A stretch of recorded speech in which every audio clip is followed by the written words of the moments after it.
I haven't really directed that at you just from sitting here. I'm more so am just here to say that I feel that the issue that's being pressed is because it's a You just there. directed it at him. What are you talking? You directed it at him. Well, it's not just that. I mean, basically everybody in this panel is wrong. So to start with, this person says, well, the thing is, you just want to erase transgender people altogether, Pierce, and then says, I wasn't saying that, Pierce. I wasn't saying that you want to erase trans people, not you specifically, when clearly that's what you were saying. At least get behind the statements that you're making. So what do you get when you put Andrew Wilson, Emily Austin, a trans woman / trans advocate, and a feminist in the same room? Well, we're about to have a look at just that. And I got to say, this one's entertaining. Andrew Wilson is in prime form, and Emily Austin makes some excellent points. And the trans woman, Stacia Underwood, who admits isn't even there to bring the facts, which is incredible to me considering they're a trans rights advocate. And while we watch this debate between Andrew Wilson and Emily Austin going up against trans rights advocate Stacia Underwood and co-founder of Justice for Women, Julie Bindel, make sure to hit that like button and subscribe to the channel along the way. I am fully supportive of trans people's rights to lead the same life as the rest of us.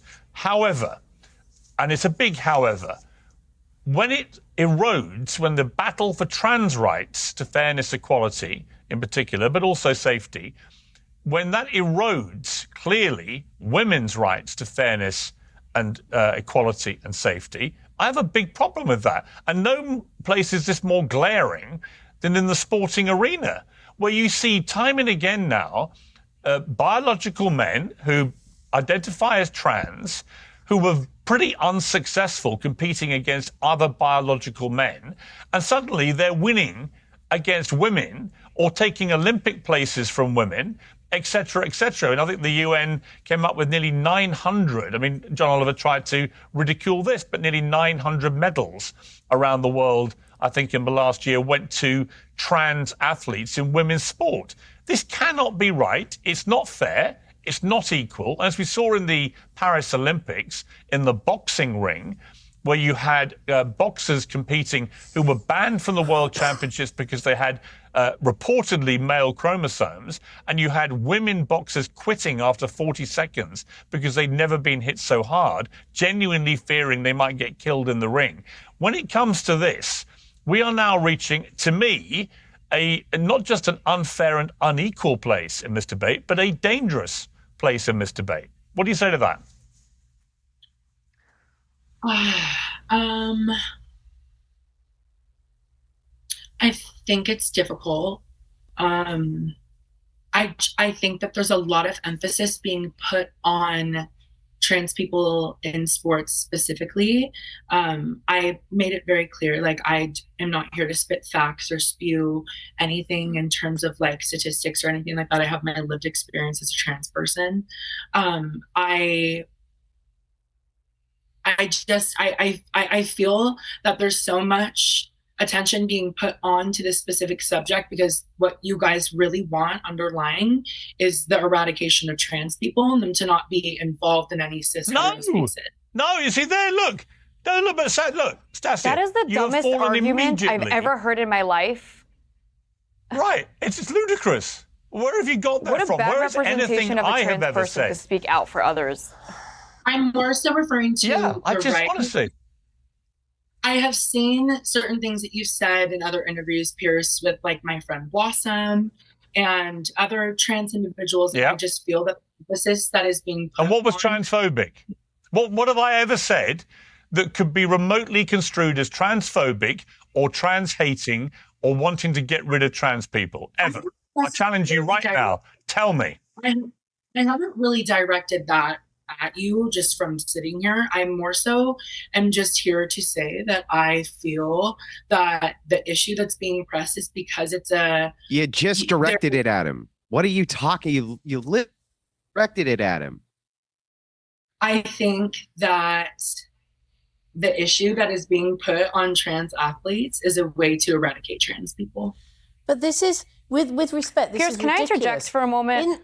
In the 1960s and 70s, when feminists that came before me set up women's shelters, rape crisis centres, hospital wards, prison wings for women, recognising that some men, not all, but a sizable minority, are a threat to women because sexual violence and harassment is a threat, we weren't told by men, not all of them were pleased, but largely they understood. We weren't told by men, you're trying to erase and eradicate men. The vast majority of men understood why we needed to do this. All we're doing is saying men, and you can call them trans women if you like, but men have no place in women's prisons, domestic violence shelters, and sports. Well, wait a second. Hang on. Okay, Emily, you wanted to... yeah, Andrew, I'm going to come to you. Andrew, I'll come to you one moment. Just let Emily jump in on what you're about to say, I think, to Stasia. I just think it's so infuriating because ultimately, I know many trans people, and I've spoken to them about, playing in women's sports, etc. And the biggest issue they face is that they just want to be accepted. Now, if I was a trans woman and I just wanted to be accepted, I'm going to do the exact opposite of what you're doing. You want to paint all of these labels on you. You want to play identity politics. You want to play the victim, but you want it to be treated as if you're any superior. That's not equality. You receiving special treatment that does not make you equal but makes you superior to others is not looking to be included. It's actually making people detest your cause. It's making people think that you are a moron. And the way that you're trying to represent the trans community as a whole by just denying that there's a threat and being delusional about it is not helping the trans people. You're making people look at you from the outside and say, wow, they are out of touch with reality. I think that the verbiage that you use in this statement is very clear on where you stand on trans issues. I'm going to go back to my original point. You guys trying to take out trans people from sports is a way to eradicate trans people from public. But we're not. But we're nobody has said anything. Like no, Stasia, nobody has said that. And this is what happens, if you don't mind me saying, what happens, the way that trans activists let themselves down, in my opinion, and you can respond to this, is that you try and shut down perfectly legitimate, in fact, urgently important debate by saying that anyone who dares to question this is transphobic and wants to get rid of trans people. I don't think anyone so far on this panel has said they want to get rid of trans people or anything like it. And yet you keep saying you people all want to get rid of trans people. Why do you believe that? Where have you got that from? You cite my interviews with some of your friends, but where have I said anything remotely that could be construed as transphobic? I don't get it. I think the verbiage that was being used, it's very clear you guys stand on all trans issues. What do you mean? What do you mean? So what is the solution for the trans people that are playing sports? What's the solution for them? We're just supposed to kick them out all entirely? Let me give you the solution. The solution's very straightforward. Almost all of them competed against biological men like themselves before, but they did it far less successfully. So you either go back, trans women athletes either compete against their biological sex, or you create an entirely new category for trans athletes. What you don't do is allow them to destroy the integrity of women's sport, which is what is happening. So it's very straightforward how you solve this. I don't want trans people to be banned from playing sport. I just want them to be banned like I did with the dopers when they were cheating in sport. I want them to be banned from utilizing an unfair advantage. It's simple as that. See, this is what I hate about this entire debate. Stasia obviously has never played a sport or been a fan of a sport and probably grew up in the participation trophy era, right? So they just think playing the sport is it. But the reality is, if you're involved in the competition and you're training your butt off, you want to participate on equal playing field. People like Stasia want to affect something that they have zero interest in. And I just think it's completely bullcrap that they stand up here on these pedestals and say the things that they say, and somehow they conflate people wanting equality in sports into these very same people wanting to eradicate transgender people. But let's get back to the video because Andrew Wilson is about to deliver an epic speech. Can I ask her a question? Would you think it's fair if Novak Djokovic identified as a woman and then played Serena Williams in a tennis set? Do you think that would be fair to Serena Williams, who worked her whole life to become a star tennis player, just to get swept by Novak, who's the #1 men's tennis player? I just want to know if you think that that's fair. Yeah, I just think that the question is ridiculous because Why is it ridiculous? It's not ridiculous at all. I see how it's trying to be framed. I'm gonna keep going back to my original point. Your guys' excessive attention on wanting to remove trans people from sports and have them play in their biological sex, which makes no sense because even in John Oliver's interview, or in their own category, in the category that would make or in sense their own category. There's not enough of them to create a category. Like the percentile is so small. Actually, there actually are an increasingly large number of trans athletes around the world. Actually, it's not true. Andrew, you've been waiting very patiently. Thank you.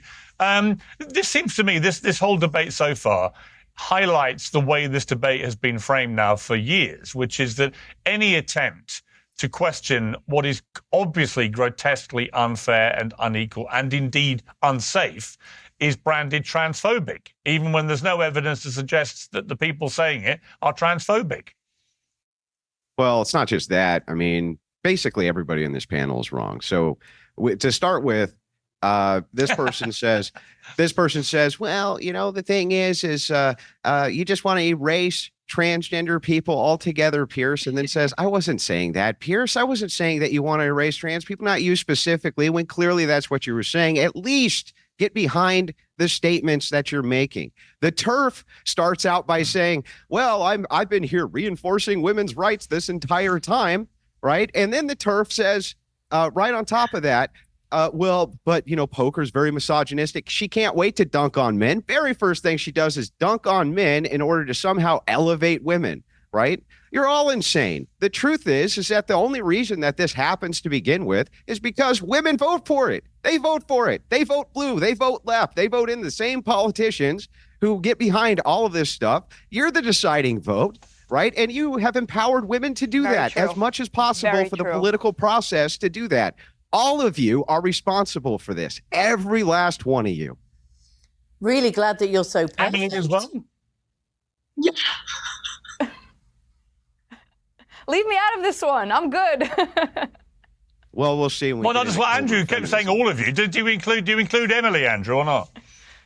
Well, I just assumed it. I just assumed it. But this is the truth. The truth is, we begin with these crazy ideas, right? Under patriarchal rule, under men, this would never have happened, right? If you look at how men vote, they vote against this nonsense. And it's fathers who are on the front lines against it. It's women who are trying to transition the children, not men. Give me a case example of where male fathers are trying to transition their kids. It doesn't exist. It's a female-only phenomenon. Literally a female-only phenomenon. Yeah, show me one male father who's fighting in the courts to transition their son to a girl. Actually, Nowhere. I made a podcast series I see men about on TikTok that are diseased. I interviewed quite a few fathers that are pushing for this. But the point is that this is something that benefits men, and it's men that are the ones that are saying they're women. They are all of a sudden the oppressed, and feminists like me are the oppressor, and that they're too weak and pathetic to fight and play against other men. And what do? They come and beat up on women. Do you vote left, ma'am? I don't know what vote left means. Do you vote for the left-wing party of your nation? Do you vote for Democrats? Do you vote for what would be considered the Democrats of your nation? No, I wouldn't have voted for the Democrats. I would not have voted for the disgrace of that party. And I also wouldn't have voted for Trump. But the point is, if we look, let me finish. We live in a different, very quickly. We live in a different context. What I'm saying to you is this: it's very simple. If you look at the voting patterns of women in both the UK and the United States, they're usually the deciding vote when it comes to degeneracy. That includes it includes on the trans issue. So here you are. It's the very thing that you push for empowerment of women that is now causing your very problem. You have to now convince women. Men are already there. Men have already said, nope, we don't want this. We never wanted it. That are claiming it's garbage. To be women. Yeah, apart from the women who are claiming to be men, which now it's almost equalized. Remember that part? right? This phenomenon, though, is categorically rejected by men and reinforced by women. And TERFs like you did everything that you could possibly do in order to push that. You did everything you could do to push that. And now you get to reap the whirlwind. So I don't care if women in their sports teams are getting their teeth kicked in. I don't care. Reap what you sow. As you sow, so shall you reap. And You you seem get a exactly nice what you person. deserve. You seem like a lovely person. I'm sorry that you have to deal with the consequences of your own actions. This concept that women voted for that Andrew Wilson was mentioning there is something that's come up a couple times on the channel here in the past on the live show. I believe in this instance that Andrew Wilson was talking about feminist women when he said that you voted for it. He keeps referring to her as a TERF. And what that means is that she is a trans exclusionary radical feminist, which in my opinion is just a traditional feminist. I don't know how a part of the feminism wing has shifted into being pro men becoming women. That seems to be kind of counterproductive, but I don't make the rules on that side of things. So it just is what it is, right? Unprincipled and very odd mixed positions. But Andrew's point is still valid because the men, for the most part, have already bought into and accept that, biological men shouldn't participate in women's sports. Now, there is the exception as it goes on both sides. Not all women voted for it and not all men voted against it, because we do have a growing number of beta, weak, simp men that can't think for themselves. So, I mean, it's a cultural problem, albeit led by the left, that which women overwhelmingly vote for Democrats. For culture to move past this phase, it's going to take men and women uniting, coming together that for the safety and fairness of the sport, men play in men's leagues, women play in women's leagues, and that's that. We keep everybody out of each other's locker rooms. And that's a concept that I believe the majority of people see as common sense. And if you do, make sure to hit that like button and subscribe to the channel because you're in the right place. I appreciate you guys for watching to the end if you're still here. And make sure you catch the next video. I'll see you there.